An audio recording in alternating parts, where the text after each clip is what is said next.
Good morning all of you.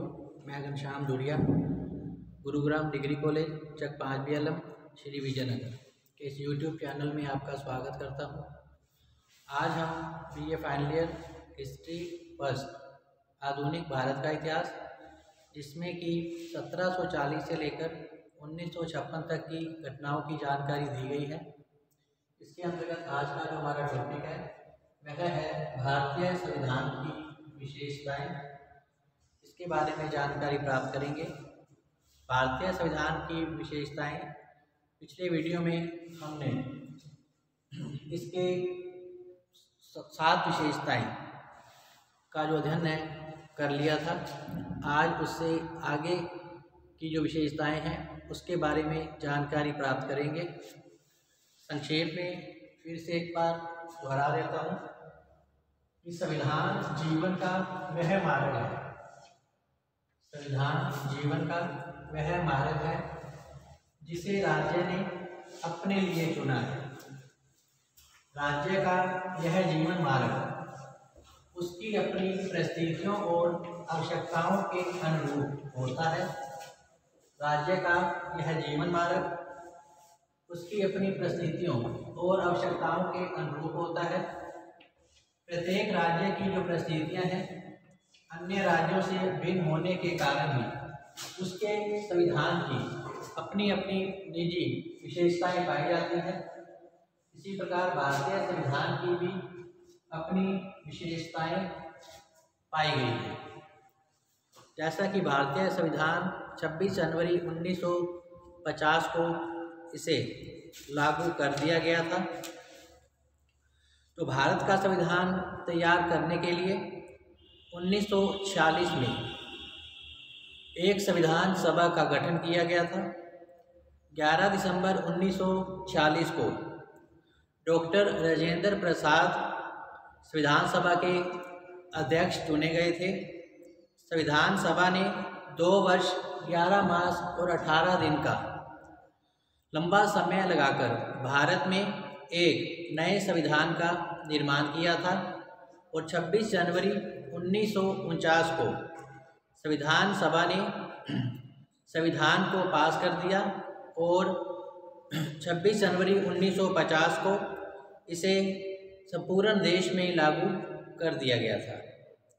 26 नवंबर 1949 को संविधान सभा ने संविधान को पास किया था और इसे 26 जनवरी 1950 को लागू कर दिया गया था। भारतीय संविधान की विशेषताएं इस प्रकार है। नंबर 1, प्रस्तावना। नेक्स्ट है लिखित, निर्मित एवं व्यापक संविधान। भारत का संविधान लिखित है और सबसे लंबा संविधान माना गया है।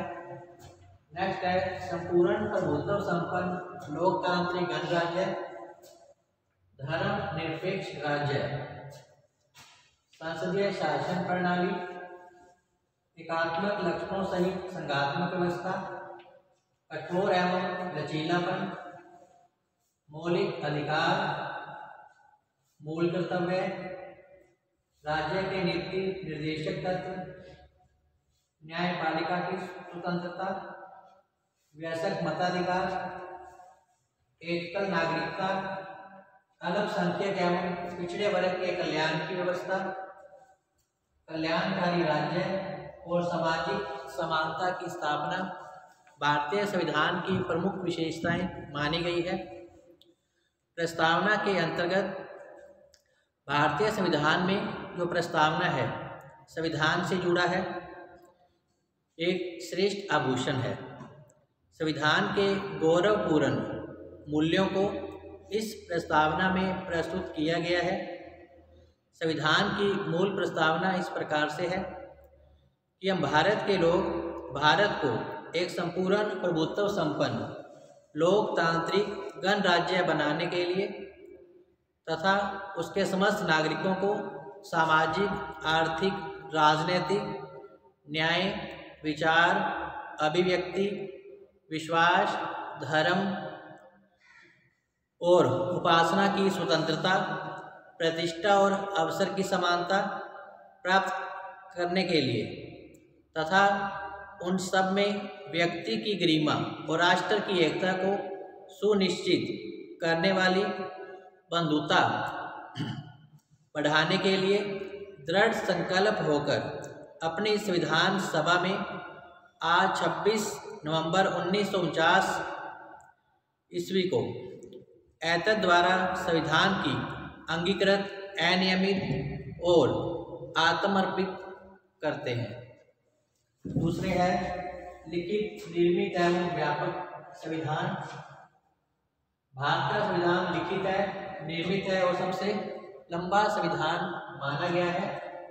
नेक्स्ट है संपूर्ण प्रभुत्व संपन्न लोकतांत्रिक गणराज्य। संपूर्ण प्रभुत्व संपन्न का अर्थ है कि आंतरिक व बाहरी दृष्टि से भारत पर किसी विदेशी सत्ता का अधिकार नहीं है। अब भारत पूर्ण रूप से स्वतंत्र है। भारत अंतर्राष्ट्रीय क्षेत्र में अपनी इच्छा अनुसार आचरण कर सकता है। लोकतांत्रिक गणराज्य, तो भारत एक लोकतांत्रिक गणराज्य है। भारत में जो राज सत्ता है जनता के हाथ में निहित होती है। जनता द्वारा चुने हुए प्रतिनिधि ही शासन कार्य चलाते हैं। 18 वर्ष या इससे अधिक आयु का जो व्यक्ति है मतदान कर सकता है। इस प्रकार भारत में सरकार का जो निर्माण है जनता के द्वारा किया जाता है और जनता के द्वारा ही इसे बदला जाता है। इसी प्रकार गणराज्य, भारत एक गणराज्य है। इसका अर्थ यह है कि हमारे देश में सर्वोच्च अधिकारी अर्थात राष्ट्रपति का पद जो है पैतृक या वंशानुगत नहीं होता, बल्कि इसका जो निर्वाचन है जनता के प्रतिनिधियों के द्वारा अप्रत्यक्ष रूप से 5 वर्ष के लिए किया जाता है। यद्यपि भारत ब्रिटिश राष्ट्रमंडल का सदस्य है, परंतु सदस्यता से भारत की प्रभुसत्ता पर या उसके गणराज्य स्वरूप पर कोई प्रभाव नहीं पड़ता। नेक्स्ट है धर्मनिरपेक्ष राज्य। भारत एक धर्मनिरपेक्ष राज्य है, अर्थात भारत का कोई राज धर्म नहीं है। भारत के प्रत्येक व्यक्ति को यहाँ धर्म, पूजा, उपासना, विश्वास की जो स्वतंत्रता है प्रदान की गई है। भारत जाति, धर्म, भाषा, लिंग के आधार पर किसी भी व्यक्ति से भेदभाव नहीं करता। नेक्स्ट है संसदीय शासन प्रणाली। तो भारतीय संविधान में संसदीय शासन प्रणाली को अपनाया गया है। केंद्र में राष्ट्रपति संवैधानिक प्रधान है, उसके पास केवल नाम मात्र की शक्तियां होती हैं। शासन की जो वास्तविक शक्ति है मंत्रिमंडल में निहित होती हैं, जो कि संसद के प्रति ही उत्तरदायी होते हैं। केंद्र व राज्य दोनों ने ही संसदीय शासन प्रणाली को अपनाया है।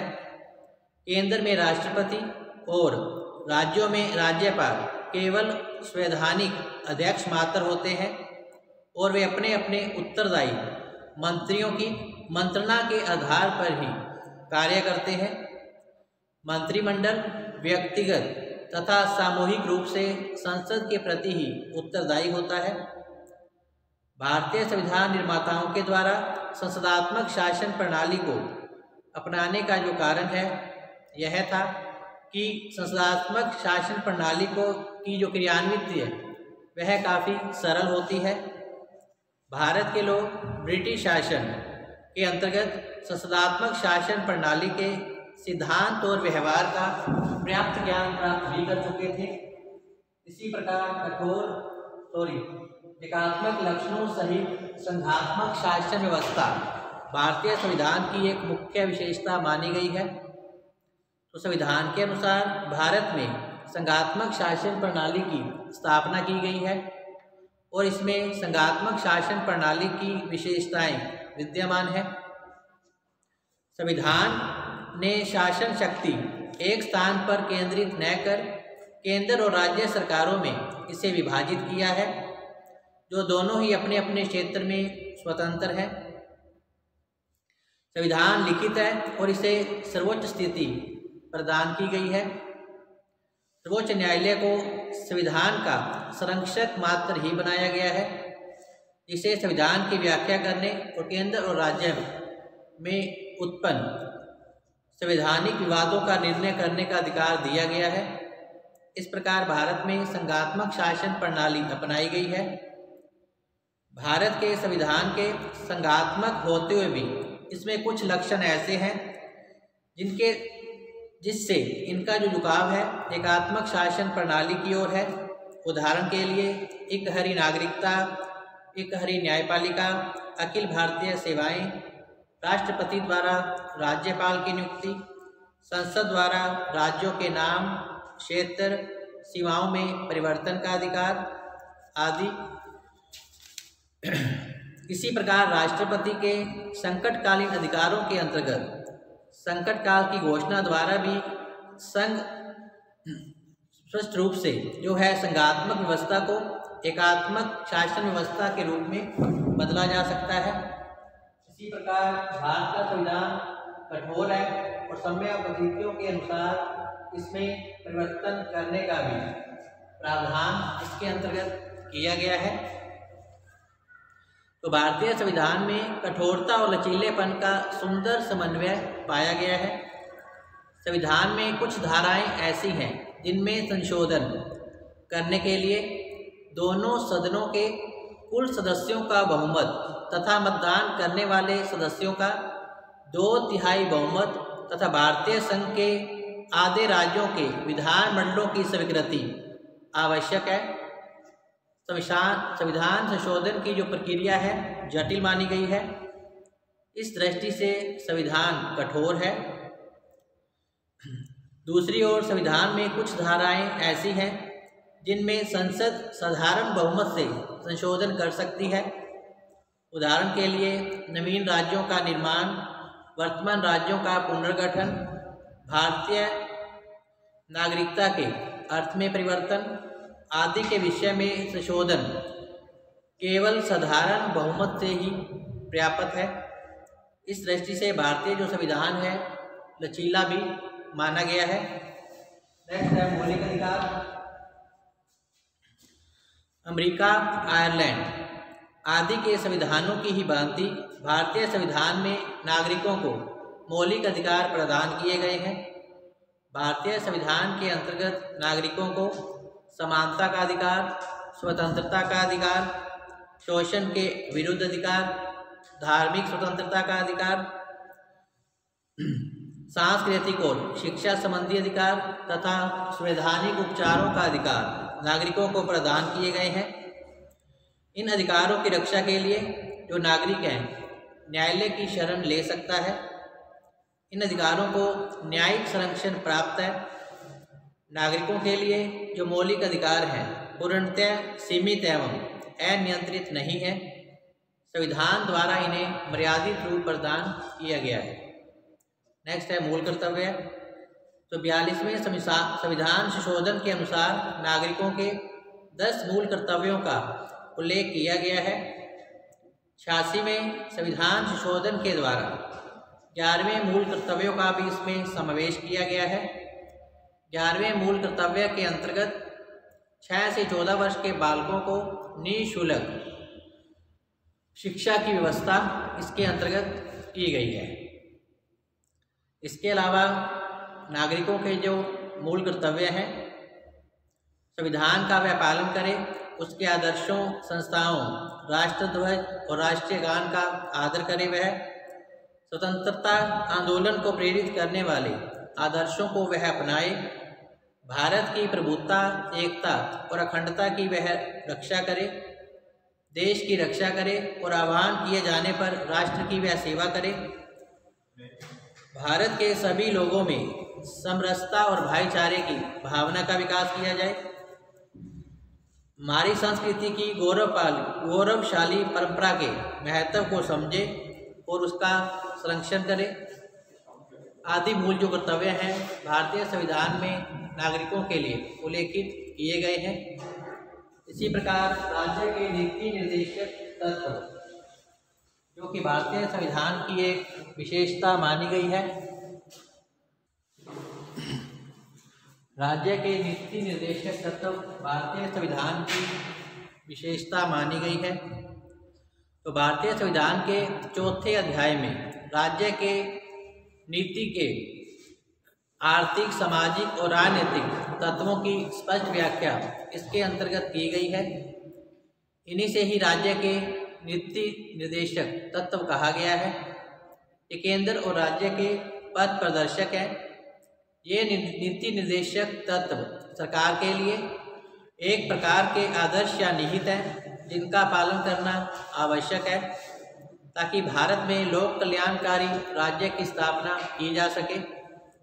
ये सिद्धांत मौलिक अधिकारों की ही भांति न्याय योग्य नहीं है, अर्थात इन्हें न्यायालय द्वारा लागू नहीं कराया जा सकता। संविधान में कहा गया है कि नीति निर्देशक तत्व देश के शासन के मूलभूत आधार रहेंगे, परंतु उन्हें किसी न्यायालय द्वारा बाध्यता न दी जाएगी। इस प्रकार नीति निर्देशक तत्वों का उद्देश्य है भारत में एक वास्तविक लोक कल्याणकारी राज्य एवं सच्चे लोकतंत्र की स्थापना करना इसका मुख्य उद्देश्य माना गया है। इस प्रकार नेक्स्ट है न्यायपालिका की स्वतंत्रता। तो भारतीय संविधान द्वारा भारत में स्वतंत्र न्यायपालिका की स्थापना की गई है। न्यायाधीशों की जो नियुक्ति है राष्ट्रपति के द्वारा की जाती है और न्यायाधीशों को केवल महाभियोग की प्रक्रिया द्वारा ही पद से हटाया जा सकता है।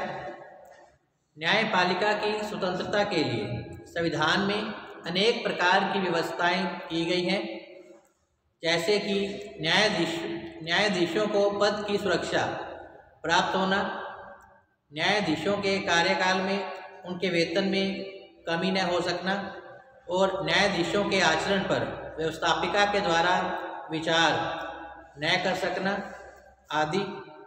तो न्यायपालिका के कार्यों में कार्यपालिका और व्यवस्थापिका भी इसमें हस्तक्षेप नहीं कर सकती। नेक्स्ट है बेशक मताधिकार। भारतीय संविधान की यह प्रमुख विशेषता है कि 18 वर्ष से अधिक आयु का पुरुष या स्त्री इन्हें मतदान करने का जो अधिकार प्रदान किया गया है।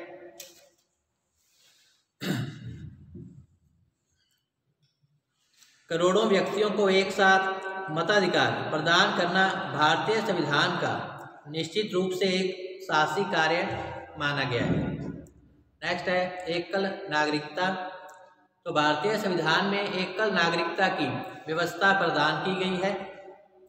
साधारणतः संघात्मक राज्य में दोहरी नागरिकता पाई जाती है, एक संघ की नागरिकता और दूसरा है राज्य की नागरिकता। अमेरिका में दोहरी नागरिकता की व्यवस्था है, परंतु भारत की एकता को सुदृढ़ बनाए रखने के लिए दोहरी नागरिकता के स्थान पर एकल नागरिकता की व्यवस्था की गई है। इस प्रकार भारतीय संघ के अंतर्गत प्रत्येक राज्य के नागरिक को एक ही प्रकार की नागरिकता प्रदान की गई है, वह है भारतीय।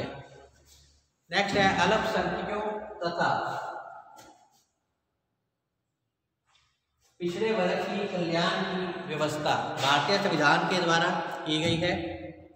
तो अल्पसंख्यक एवं पिछड़े वर्गों के कल्याण के लिए भारतीय संविधान में विशेष प्रकार की व्यवस्था प्रदान की गई है। अनुसूचित जातियों और जनजातियों के क्षेत्रों के नागरिकों के लिए विधानसभाओं में स्थान सुरक्षित किए गए हैं।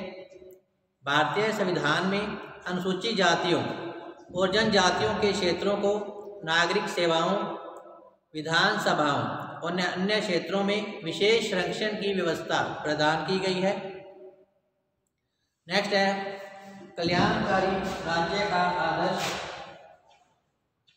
कल्याणकारी राज्य का आदर्श। तो संविधान के अंतर्गत भारत में कल्याणकारी राज्य का आदर्श स्थापित किया गया है।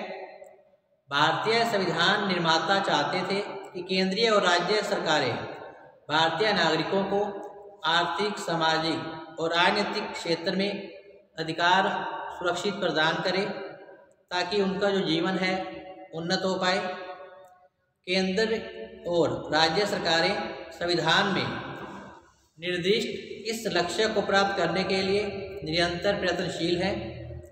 इस लक्ष्य की प्राप्ति के लिए नियोजन पद्धति को अपनाया गया है और समाजवादी ढांचे के समान ही स्थापना की नीति निर्धारित की गई है। यही एक लोक कल्याणकारी राज्य का मूल आधार भी है। नेक्स्ट है सामाजिक समानता की स्थापना।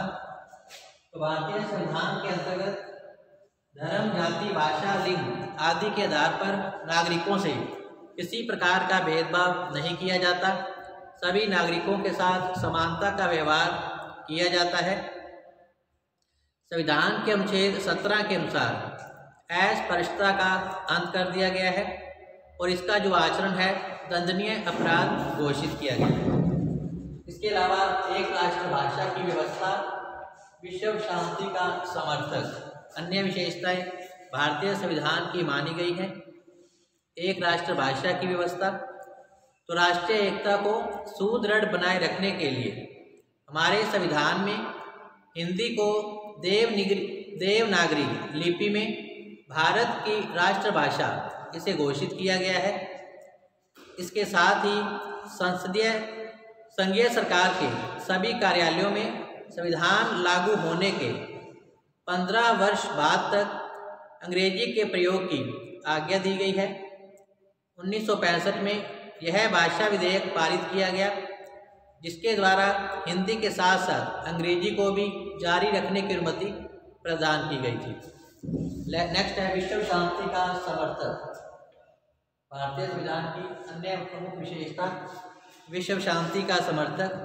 तो भारतीय संविधान विश्व शांति का प्रबल समर्थक है। संविधान के नीति निर्देशक तत्व में कहा गया है कि भारत अंतर्राष्ट्रीय शांति और सुरक्षा की उन्नति का, राष्ट्रों के बीच न्याय और सम्मानपूर्ण संबंध बनाए रखने की चेष्टा करेगा और अंतर्राष्ट्रीय विवादों को मध्यस्थता के द्वारा हल करने का प्रयत्न करेगा।